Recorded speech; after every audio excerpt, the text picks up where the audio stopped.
من يهده الله فلا مضل له ومن يضلل فلا هادي له.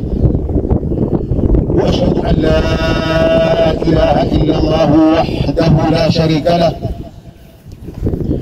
وأشهد أن محمدا عبده ورسوله وصفيه وخليله وحبيبه، أرسله بالهدى ودين الحق ليظهره على الدين كله ولو كره المشركون.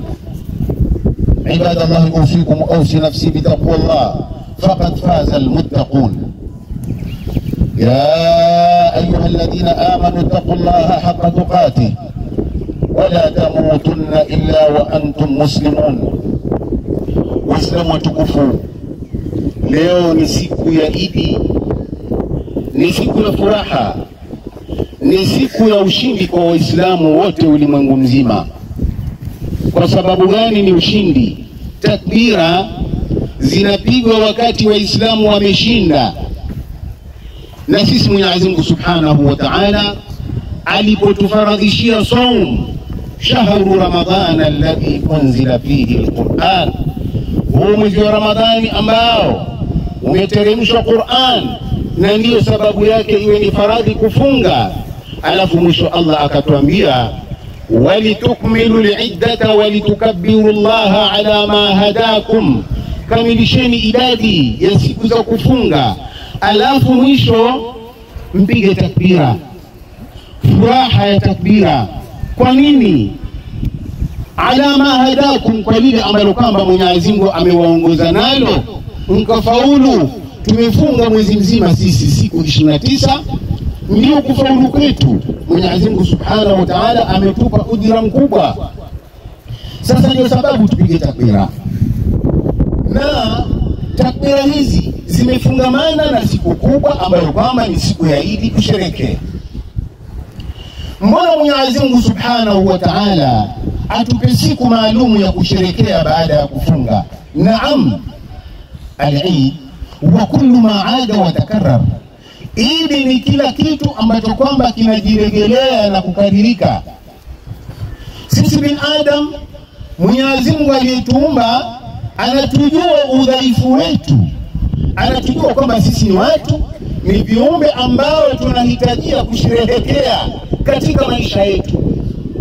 Na kama Mwenyezi Mungu hangetupa siku za kusherehekea za kisheria, sherehe halali ambayo anairidhia Allah, basi bin Adam angetafuta sherehe ambazo kwamba sio za halali, akazitia ndani yake ili asherehekee, ili atimize ile desire na raghba yake ambayo anaitaka ibn Adam ya kusherehekea, ya kuburudika. Hebu turudi katika historia ya zangu Islam. Mtume Isa alayhi salam, watu wake siku moja walimwambia, ewe Isa, tunataka uombe Mola wako atuteremshie meza ambayo imetoka mbinguni kwa Mwenyezi Mungu. Ile meza imejaa vyakula, kila aina ya chakula. Kwa sababu gani? Na sisi tusherehekee, tuifanye ni Idi hiyo, na ikaririke kufanyika hivyo kila mwaka. Isa alayhi salam alipoona ile maombi yamekaririka ya watu wake na anataka kuadhimisha muujiza wa Mwenyezi Mungu uko karibu, Isa alayhi salam akainua mikono kwa Mola wake akamwambia, Allahumma rabbana, e Mola wetu, anzil alaina maidatan minas samaa, tuteremshie meza ambayo imejaa chakula yatoka mbinguni kutoka kwako. Takunu lana aidan, ili siku hiyo iwe ni Idi li awalina wa akhirina, Idi ya watu wetu kutoka watu wa kwanza mpaka mwisho. Wa ayatan mink, na iwe ni muujiza kutoka kwako. Warzuqna wa anta khairu raziqin, uturuzuku mambo mema kwa sababu wewe ndio mwenye kuruzuku. Watu wa Isa wanataka meza ya vyakula kwa sababu washerehekee. Watu wa Ibrahim alayhi salam walikuwa ni watu wa masanamu, na wao walikuwa na idi zao kutembelea masanamu yao. Tumesoma historia hizo sisi. Wajaa yawm Eid, ikaja siku ya Eid, wa kharaja an-nas, watu wakatoka kwenda kwenye masanamu wao. Ibrahim akasema, hii ndio siku yangu sasa ya kutimiza ahadi yangu. Walipotoka kwenye masanamu yao Ibrahimu kaingia kayavunja, alafu akaikashoka kwenye bega la sanamu mkubwa. Walipokuja walipoona balaa zile, wakasema inna sami'na fatan yadhkuruhum, sisi tumesikia barobaro anawataja wale wa sanamu kwa ubaya, bila shaka ni yeye ndiye ameyavunja. Ilikuwa ni siku ya Idi, watu wameenda kusherehekea, lakini Idi ambazo kwamba hazina mfumo vizuri maalumu. Mtume wetu Muhammad sallallahu alaihi wasallam alipohama kutoka Makka kuja Madina, akawapata watu wa Madina wana siku mbili za Idi ambazo wanasherehekea, lakini Idi nyingine ni ya kusherehekea jua, nyingine ya kusherehekea vitu ambavyo kama havieleweki, babu zao waliopigana ambao kama ni mashujaa, tusherehekee. Alhasil siku mbili washerehekee.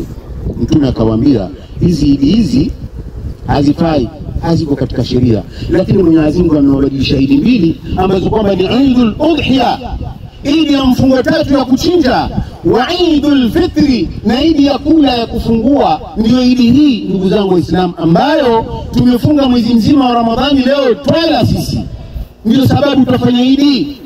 Lakini tugundue, tutambue kwamba Idi za Waislamu ni ibada. Furaha ya Waislamu imechanganyikana na ibada. Kwa nini ni ibada? Kwa sababu kila binadamu ana haki yake, kila binadamu ana mpaka wake. Idi yetu sisi huruhusiwi wewe kutoka kwenye mpaka wako ukaingia kwa mpaka mwingine. Idi zetu ni amani, idi zetu ni salama, idi zetu ni mapenzi. Hakuna idi ya Muislamu leo kama yeye ndiye atakuwa ni asili ya vurugu. Itakuwa hana idi leo ikiwa yeye ndio aanza kufanya maasi baada ya kuachiwa mwezi wa Ramadhani, akafunga vizuri, leo akaona kwamba yeye ameachiliwa afanye maasi ya ndugu zangu Waislamu. Na ndio sababu idi hii Mtume sallallahu alaihi wasallam aliwaruhusu wanawake, hata wanawake ambao kwamba wako kwenye ada zao. Sisi tunajua mke akiwa kwenye ada yake hafai kuswali, hafai kushiriki mambo ya ibada, lakini Mtume akawaruhusu wanawake wenye hedhi wahudhurie katika uwanja wa Idi. Kwa nini? Kwa sababu washiriki katika furaha za Waislamu, washiriki katika dua za Waislamu, washiriki katika mchango ambao leo ni siku ya sadaka. Ndugu zangu Waislamu, leo ni siku ya kutoa. Inaanza Idi hii kwa kutoa, hasa katika matukio muhimu kama matukio haya ambayo kwamba tunao hapa Kongo. Ndugu zangu Waislamu, sisi mwaka 1996 wale ambao kwamba walikuwa bado ni vijana walisikia vurugu iliyotokea, ikajulikana kama Masjid Jihad, pamoja na msikiti wa Kongo, pamoja na ardhi ya Kongo. Ilikuwa zilzala ambayo kwamba haina mfano hapa Kwale. Watu wa Kwale ni wapenda amani, watu wa Kwale wana uzalendo, watu wa Kwale wanapenda nchi yao. Lakini watu wa Kwale unapowagusa, hapo ni utajua kwamba watu wa Kwale ni watu kweli wana akili zao timamu na wanataka kutekelezewa haki zao. Ardhi ile ambapo kwamba iko Kongo, kuna ardhi 3 hapa ambazo kwamba ni milki ya Waislamu. Zimetoka wapi? Bwana Moi aliyekuwa rais wa wakati huo, ardhi ile ya heka 16 alikuwa anaimiliki yeye, ile pale ardhi ya 16, heka 16.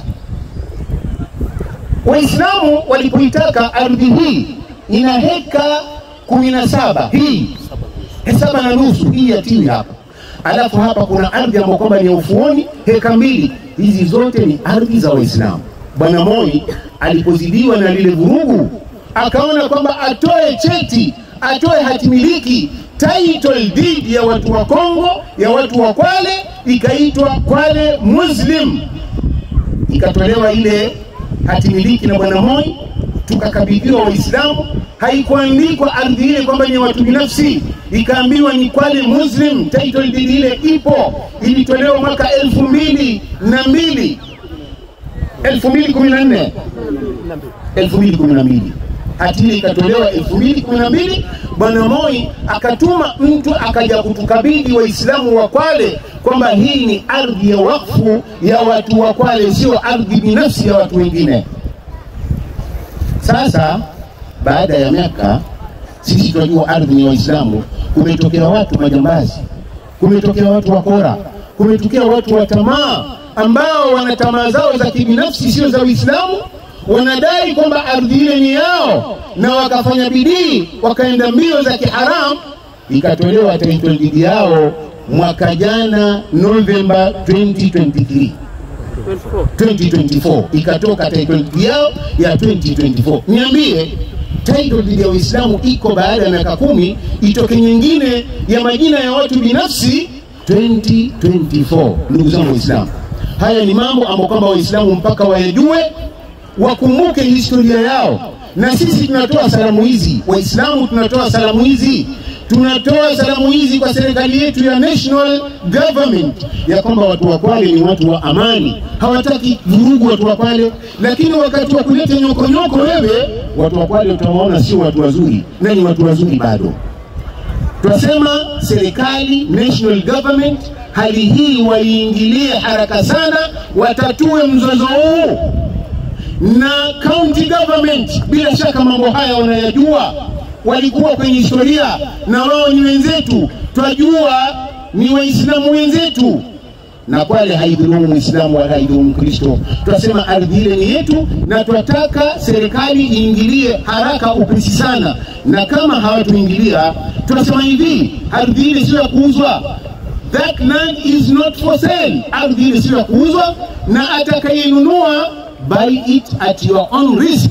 Uinunue, lakini tabu itakayokupata shauri yako. Waislamu tunasema hivi, tuwakabidhi maneno haya Waislamu nyinyi wa Kwale na Waislamu wa ulimwengu mzima. Kuna watu wanataka wadhulumu Waislamu, na Waislamu hawataki kudhulumiwa. Waislamu wako tayari kumalizika wote, lakini wasidhulumiwe hata Muislamu mmoja. Tuomba Waislamu leo sadaka zenu za nguvu, kwa sababu ardhi ile sababu ya kuguswa, sababu ya kunyemelewa iko wazi. Tunataka kupiga perimeter wall ambapo kwamba itajulisha kwamba hii ardhi imemilikiwa na wenyewe. Tunataka kuweka mabango. Nani atatuwezesha kuweka hivi?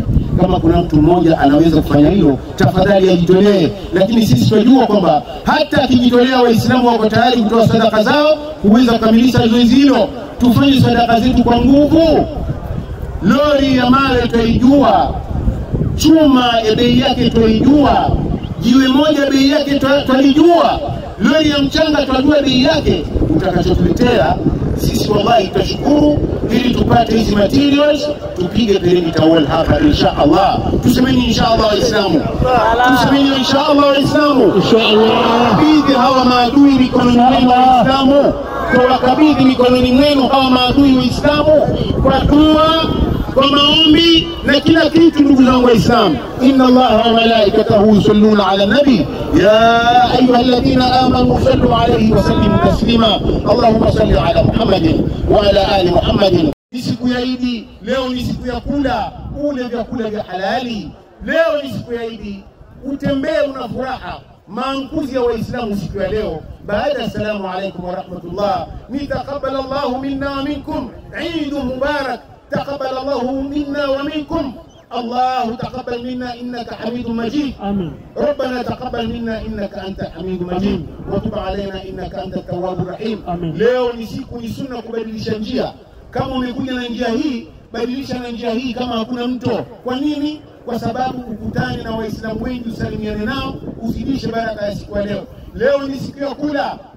Mtume sallallahu alayhi wasallam akionekana baada ya kutoka kwenye Idi, akiwatembelea masahaba zake wakigombania kipande cha mkate, kuonyesha kwamba ni furaha, wala si kuonyesha kwamba ni kupenda kula. Leo vyakula vyetu ni vingi na pesa zetu ni nyingi. Watoto wakisema Idi mbaraka, jamani tuwape pesa. Rabbal alamin, Mwenyezi Mungu tupe amani ya Allah, tupe amani katika nchi yetu ya Kenya. Mwenyezi Mungu wape amani viongozi wetu, wape busara waongozi wa haki ya Rabbal alamin. Na sisi wenyewe tulinde Mwenyezi Mungu Idi hii, kutupe kile ambacho kwamba tumekosa. Tutakuomba utupe pesa za kheri za kuweza kusherehekea sisi pamoja na watu wetu. Eid mubarak, taqabbalallahu minna wa minkum. Wassalamu alaykum wa rahmatullahi.